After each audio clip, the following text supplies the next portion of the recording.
Umoja One Kenya coalition has weighed in on police remarks that they will not allow them hold the scheduled protests on Tuesday this week. Speaking on Sunday afternoon, Azimio leaders said they do not require permission from the police or anybody else to hold the protests. And as Mike Kagongo reports, the coalition leader Raila Odinga in a statement said stopping the demonstrations will be akin to suspending the Constitution of Kenya. Take a look. Speaking during a church service at Cathedral of Praise Ministries Church in Imara Daima Sunday, Azimio la Umoja coalition leaders maintain that they do not require permission from the police or anybody else to hold the protests. People are joyous. They come to meet us, they listen to us with song and dance.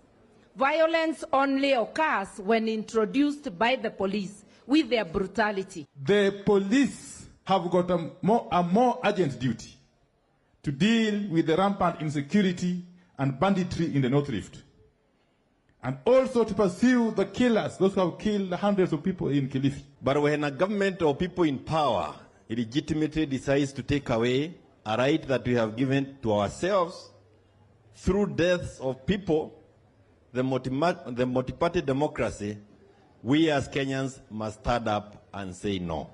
According to the opposition, Inspector General of Police Japheth Koome and Nairobi Police Boss Adamson Bunke are allegedly the sole source of violence in Azimio, adding that their demonstrations are peaceful. Wacha makasiriko mingi. Wacha kujipiga kifua. Maandamano haihitaji ruhusa yako au ya polisi. Tutaandamana Jumanne sababu ni haki yetu. The opposition's remarks come after Bungei said while the constitution allows every citizen to peaceably and unarmed to assemble and to demonstrate, to picket and to present petitions to public authorities, that right is not absolute. Kama ataendelea na kutisha wananchi, tumesema hapa kanisani, mtu hawezi kujipiga kifua. Serikali ya kujipiga kifua na kutoa hasira, kusema mutaniona. Nataka kuambia Burgei ya kuwa hatujaomba ruhusa ya kufanya maandamano, sababu katiba inatuambia tumpatie tu notification.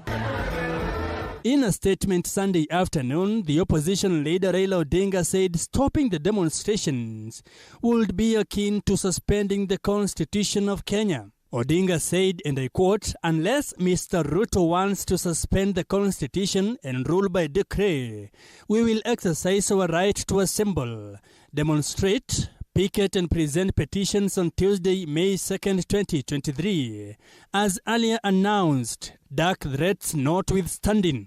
End of quote. According to Odinga, the demonstrations will include a stop at 4 various government offices in the country. Odinga said they shall present a petition to the IEBC showing that the election results were doctored and demand an audit of the servers. They shall equally present a petition to the office of the president proving that the cost of food, fuel, electricity and fees remain unacceptable high. The team will also be visiting the National Treasury to petition for the immediate release of all funds owed by counties and the timely payment of the salaries to all civil servants. Odinga said they plan to visit the Public Service Commission to demand the appointments to public offices be done purely on the basis of merit and inclusivity, not tribe, as is presently the case. You are tempting the untemptable. Please. Following President William Ruto's remarks that he is the commander-in-chief, the opposition reminded the head of state that the powers, responsibilities and functions of a commander-in-chief, which he says he is, are clearly spelled out in the Constitution and do not include the overthrow of the Constitution. The Azimio la Umoja One Kenya coalition began nationwide demonstrations against the high cost of living, the electoral injustices, among other issues, on March 20th. Mike Kagongo, TV 47, Nairobi.